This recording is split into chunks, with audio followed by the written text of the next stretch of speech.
You hear it before you see anything. A low, wet creak, wood bending under weight, over and over, like a ship's mast in a slow storm. But there is no ship. Then the smell reaches you, a sweetness, on the June wind, thick, layered, wrong, like overripe fruit left in the sun for weeks, except there are no orchards on this road, not anymore. Then the flies hit your face, a living wall of them, so dense you taste them before you understand why they're here. Then you look up, stakes, wooden stakes rising from the earth like a dead forest, stretching in every direction, left, right, forward, as far as you can see, and on each stake, a body. Some have been here for weeks. Some are still fresh enough to bleed. Birds have nested in the open cavities of the older ones. Infants are fixed to their mothers. The stakes are not all the same height. The tallest one, much taller than the rest, holds a man with no arms and no legs. You don't know it yet, but that man was Hamza Pasha, the Ottoman governor of Nicopolis. It's midday, late June 1462, and what happens next will take less than an hour in which the greatest military commander of the 15th century will stand here, speak 6 sentences, and turn the largest army in Europe around. This is not a legend. This is not a movie. This is how the conqueror of Constantinople discovers what happened to his prisoners. But it's not how you've been told the story. This wasn't an aberration. This was a Tuesday in 15th century Wallachia. For over a century, the world has known this man as a vampire. A pale count in a Transylvanian castle. Fangs, bats, a cape. Bram Stoker borrowed the name in 1897. Every adaptation since has buried the truth deeper under fiction. But the real Dracula didn't drink blood. He displayed it, publicly, methodically, by the thousands. And what I'm about to show you doesn't come from a Gothic novel. It comes from the letters, chronicles, and diplomatic reports of the men who witnessed it, and it's worse than anything Stoker imagined. You've heard the name Vlad the Impaler. You think you know this story. You don't. By the end of this, you'll know 3 things most people never learn. First, the exact physical method Vlad used on Ottoman prisoners and why it was designed not to kill them, but to keep them alive for days. Second, the letter Vlad sent after his killing campaign, listing 23,884 dead with the precision of a tax collector, and why he sent it as a resume. Third, how the greatest military commander of the 15th century stood in front of 20,000 rotting bodies and turned his entire army around without drawing a sword. We're building a community of 1,000 truth seekers, and we need you to get there. Click subscribe. This is the story of how one man turned an empire's own prisoners into a weapon so devastating that it stopped the conqueror of Constantinople, not with steel, but with the smell of what he'd done to their comrades. Remember that smell? It comes back. To understand what Vlad did, you need to understand who he did it to. In 1453, Sultan Mehmed II breached the walls of Constantinople and ended the Byzantine Empire. He was 21. Leonikos Chalkokondyles, a Greek historian who chronicled the Ottoman campaigns from proximity to the court, describes Mehmed's forces as without parallel. Within a decade, the Sultan had absorbed Serbia, Bosnia, and most of the Balkans. By 1461, the Ottoman Empire was the most powerful military force on earth. Its Janissary Corps was a professional standing army when most European kingdoms still relied on seasonal feudal levies. And sandwiched between this empire and Hungary sat Wallachia, a principality the size of modern Belgium, ruled by a man who had spent his childhood as an Ottoman hostage. Vlad III had been sent to the Ottoman court at Edirne around 1442, alongside his younger brother Radu. He was approximately 11. The boys were collateral, guarantees of their father's loyalty. Radu adapted. He learned Turkish, converted to Islam, became a favourite of the court. Chalka Condyle suggests he grew close to the young Mehmed. Vlad did not adapt. He watched. He learned Turkish fluently enough that, according to both Chalka Condyles and Tursun Beg, he would later give orders in unaccented Turkish to Ottoman garrison commanders and be obeyed without question. He studied the military hierarchy. He learned how the empire punished its enemies. And then, in 1448, he walked out. Here's what the Ottoman court didn't anticipate. The boy they had held as leverage had been taking notes. By 1456, Vlad had seized the Wallachian throne. His kingdom was bankrupt, his boyars disloyal, his borders open. He had no navy, no standing army, no siege engineers. He had one tool: fear. This wasn't madness, this was policy, calculated, rational, and documented. Vlad understood something that military historians have only recently articulated. Terror at industrial scale functions as a force multiplier. A 2025 study in the Transactions of the Royal Historical Society, counting the stakes, concludes that his practices were simultaneously influenced by pre-existing Hungarian and Ottoman practices. He did not invent the method, he scaled it. Modern scholars sometimes call this approach theatrical deterrence, using execution not to eliminate enemies, but to broadcast a message. Think about what this means for every Ottoman garrison along the Danube. The same empire that held him as a child also taught him every method he would later turn against them, amplified beyond anything they had imagined. The Ottoman envoys who arrived at Vlad's court to collect tribute discovered this firsthand.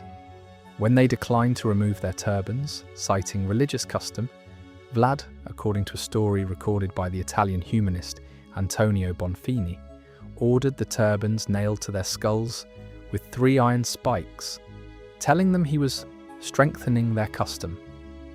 The story appears in both the German pamphlets and the Russian Skazani, suggesting a kernel of truth, though it may be embellished, as both traditions contain hostile exaggerations. True or decorated, the terror had already begun. So how do you fight an empire that outnumbers you 10 to 1? You don't fight their soldiers, you fight their minds. First, the authority. Under Wallachian custom, the voivode held absolute judicial power, ruler, judge, and executioner simultaneously. There was no tribunal for prisoners of war, no appeal, no custom of ransom, as existed in Western Europe. A captured Ottoman soldier had no legal standing. He wasn't a prisoner in any juridical sense, he was material, the same category as a seized horse or a captured wagon. You can't commit a crime against a wagon. Now the method. Impalement was not execution, it was engineering. A wooden stake, rounded and oiled, not sharpened to a killing point, was driven vertically through the lower torso. The technique avoided puncturing vital organs immediately.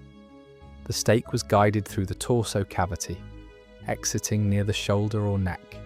The victim was raised upright and the stake planted in the ground. The result? A death that lasted hours, sometimes days. Gravity was the executioner. Konstantin Mihailovich, a Serbian soldier who served in the Ottoman Janissary Corps and later wrote his Memoirs of a Janissary, describes these procedures with clinical detachment, like an engineer reviewing a construction project.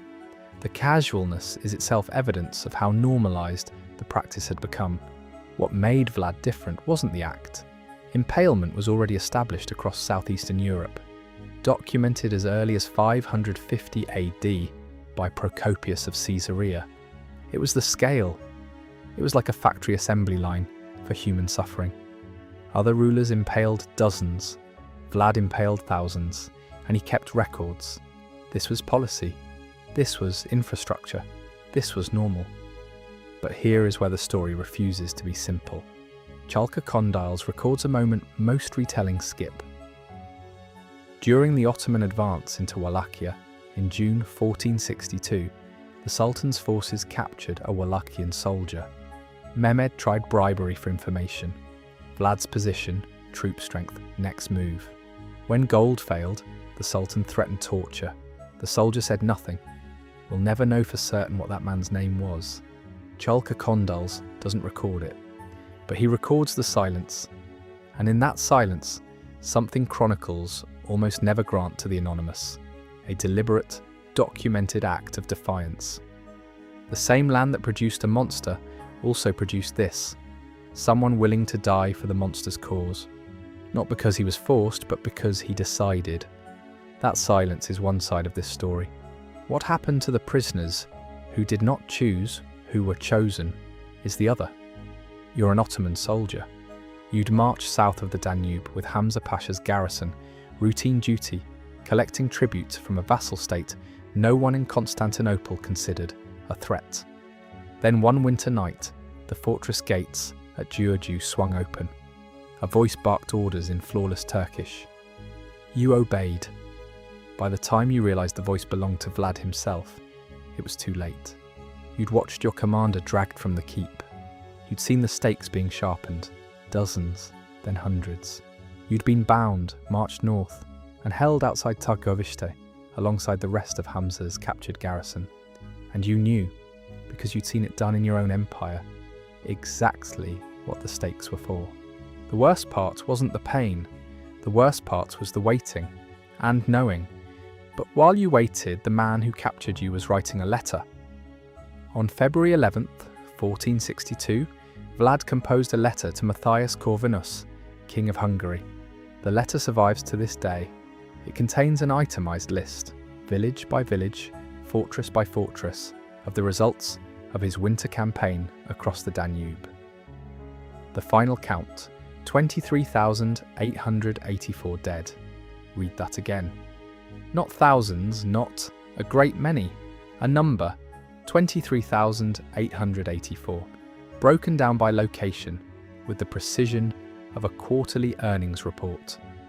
And then, almost as a footnote, Vlad adds, those who were burned in their homes, whom we could not count. It was like an annual report filed for human destruction.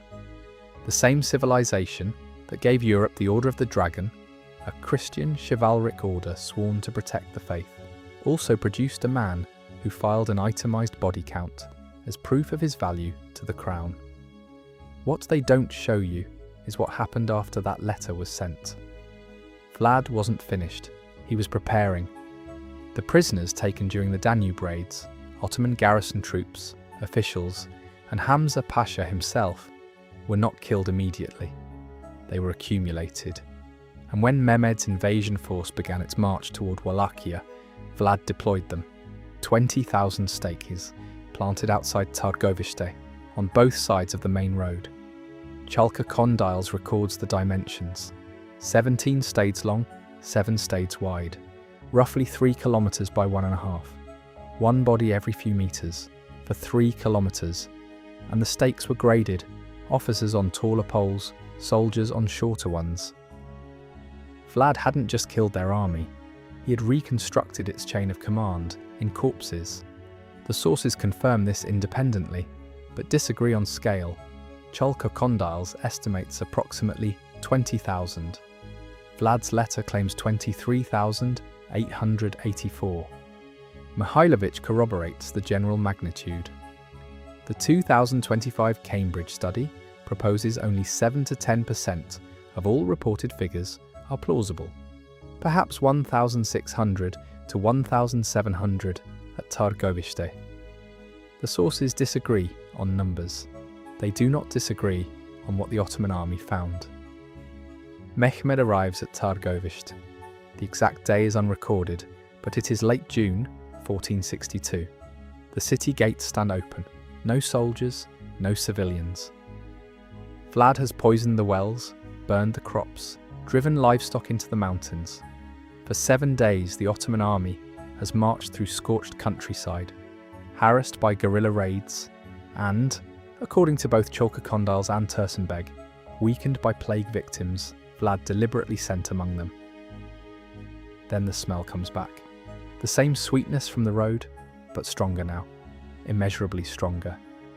The Sultan's army, which Chalka Condyles describes as second in size only to the one that conquered Constantinople, enters the field of the dead. The stakes rise in ordered rows. The bodies are graded, officers on taller stakes, soldiers on shorter ones. And at the summit, Hamza Pasha, the governor of Nicopolis, limbless, elevated above every other corpse like a monument. Chalco-Condyles records the Sultan's words. Mehmed was seized with amazement and declared that it was not possible to deprive of his country a man who had done such great deeds, who had such a diabolical understanding of how to govern his realm and its people, and he said that a man who had done such things was worth much.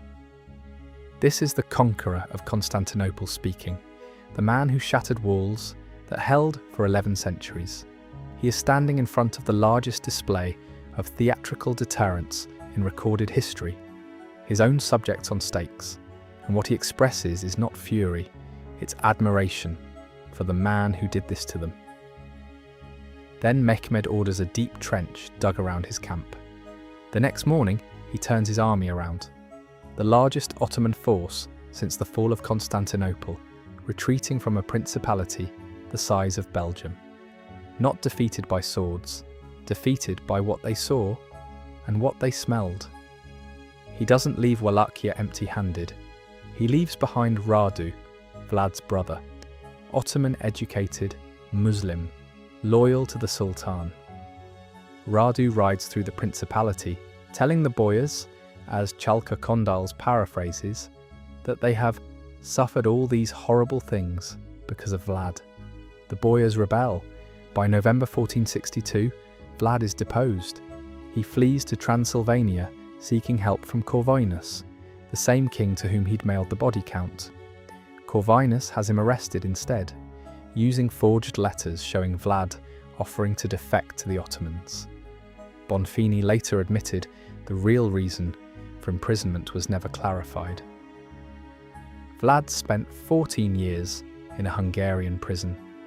Meanwhile, German pamphlets circulated, Nuremberg, Strasbourg, Bamberg, with woodcuts showing Vlad dining among forests of the impaled. The Geschichte Dracula, composed by Transylvanian Saxons, made him Europe's first mass media monster. The man who defended Christendom was imprisoned by Christians.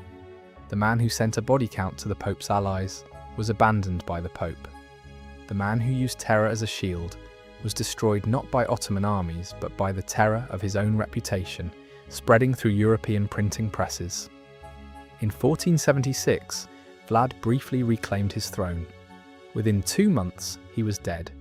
Ambushed near Bucharest, decapitated. His head was sent to Mehmed in Constantinople. The Sultan displayed it on a stake at the city gates. The Impaler, impaled by his own legacy. The texts are mostly silent about what happened to the stakes themselves, but the stones remember. The ruins of the princely court at Targovište still stand. The Chindia Tower, rising 27 metres above the courtyard, where executions were performed before visiting merchants and diplomats. The historian Bogdan Petrumalion notes that execution sites near royal courts were chosen to have maximum visibility, placed near major roads and market squares. The architecture was the stage. The stakes were the performance. 5 centuries later, Vlad III is a national hero in Romania. His image appears on stamps and in textbooks. The methods that horrified Europe are reframed as the cost of independence. Every century produces its version of Vlad's calculation. How much horror is justified in the name of survival? Where does the shield become indistinguishable from the sword? Mehmed wanted to swallow Wallachia in a single campaign. Instead, he produced the legend that made it unconquerable for a generation. Vlad wanted to be celebrated as a champion of the Christian faith. Instead, 4 centuries later, an Irish novelist turned his name into a vampire. And that's all the world remembers. The boyars wanted stability. They traded Vlad for Radu and got a decade of Ottoman vassalage. And the prisoners, the 1,600 or the 20,000, depending on which source you trust, were given no voice, No names, no burial. History recorded the man who put them there. It did not record them. What they were given was a function, the final weapon of a man who had run out of every other option. You can still smell it if you think long enough. Not the field, but the question it planted. The same sweetness on the wind, the same creak of wood under weight, the same question it left for Mehmed in late June 1462, standing at the gates of a dead city, surrounded by the bodies of his own soldiers, the greatest army in the world frozen behind him. Constantinople's walls couldn't stop him. 20,000 rotting corpses did.